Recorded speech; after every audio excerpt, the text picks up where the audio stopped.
पहले जेलेंस्की को कहा तानाशाह, फिर अपने ही बयान पर पलट गए डोनाल्ड ट्रंप। आखिर क्यों अमेरिकी राष्ट्रपति बार बार ऐसे बयान देकर यूक्रेन को सरेंडर मोड में डाल रहे हैं? यूक्रेन के राष्ट्रपति जेलेंस्की से डील के कुछ घंटे पहले ही ट्रंप तो अपने बयान से पलट गए। ब्रिटेन के प्रधानमंत्री स्टारमर के सामने जब पत्रकारों ने उनसे पूछा कि क्या आप जेलेंस्की को तानाशाह बताने वाले बयान के लिए माफी मांगेंगे, अपने ही बयान पर डोनाल्ड ट्रंप चौंक गए और कह दिया कि उन्हें भरोसा ही नहीं हो रहा है कि ये बयान उनका है। रूस यूक्रेन युद्ध के बीच पूरी दुनिया की नजर वॉशिंगटन की तरफ है। अमेरिकी राष्ट्रपति डोनाल्ड ट्रंप से व्लादिमीर जेलेंस्की की मुलाकात से पहले डोनाल्ड ट्रंप ने एक बार फिर दिखा दिया है कि वे कितने बड़े सौदेबाज हैं। ट्रंप ने खनीज पर समझौते से पहले जेलेंस्की की तारीफ की है। व्हाइट हाउस में पत्रकारों से बात करते हुए ट्रंप ने कहा कि जेलेंस्की बहुत ही बहादुर है। उन्होंने रूस और यूक्रेन के बीच जल्द ही शांति समझौता होने की बात कही। तानाशाह वाले बयान से पलटे ब्रिटेन के प्रधानमंत्री स्टारमर के सामने जब पत्रकारों ने उनसे पूछा कि क्या आप जेलेंस्की को तानाशाह बताने वाले बयान के लिए माफी मांगेंगे, अमेरिकी राष्ट्रपति ने इस पर कहा कि उन्हें विश्वास ही नहीं हो रहा है कि ये बयान उनका है। अब ट्रंप ने अचानक इस पर क्यों पलटी मारी है, इसकी चर्चा तेज है।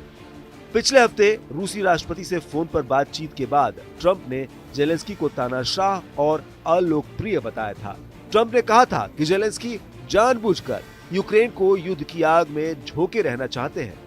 दरअसल जेलेंस्की ने अमेरिका के उस प्रस्ताव को सिरे से खारिज कर दिया था जिसमें उसके बिना रूस से शांति की बात की जा रही थी। यूक्रेन का कहना है कि शांति समझौता हमारी शर्तों पर होगा, न कि पुतिन की शर्तों पर। यूरोपीय देशों ने भी इसका समर्थन किया है। यूएन में भी पलट गया था अमेरिका। इसी हफ्ते यूनाइटेड नेशन में रूस के खिलाफ एक प्रस्ताव लाया गया था। आमतौर पर अमेरिका यूएन में खुलकर यूक्रेन का समर्थन करता रहा है, लेकिन इस बार विरोध कर दिया। अमेरिका ने यहां तक कह दिया कि रूस की कोई गलती नहीं है। इसी बीच यूक्रेन ने उस प्रस्ताव को मान लिया जिसमें उसे अमेरिका से खनीज समझौता करना था। जेलेंस्की ने अमेरिकी दौरे से पहले ट्रंप को दो टूक कह दिया कि नेटो में शामिल होने का सपना छोड़ दे यूक्रेन। यूक्रेन के रेयर संसाधन पर जेलेंस्की को ट्रंप झुकाने की कोशिश में जुटे हैं। साथ ही ट्रंप जेलेंस्की पर दबाव भी बना रहे हैं कि यूक्रेन कभी नेटो का सदस्य नहीं बन पाएगा। आपको पता है कि रूस और यूक्रेन का पूरा युद्ध सिर्फ और सिर्फ नेटो की सदस्यता पर ही लड़ा जा रहा है।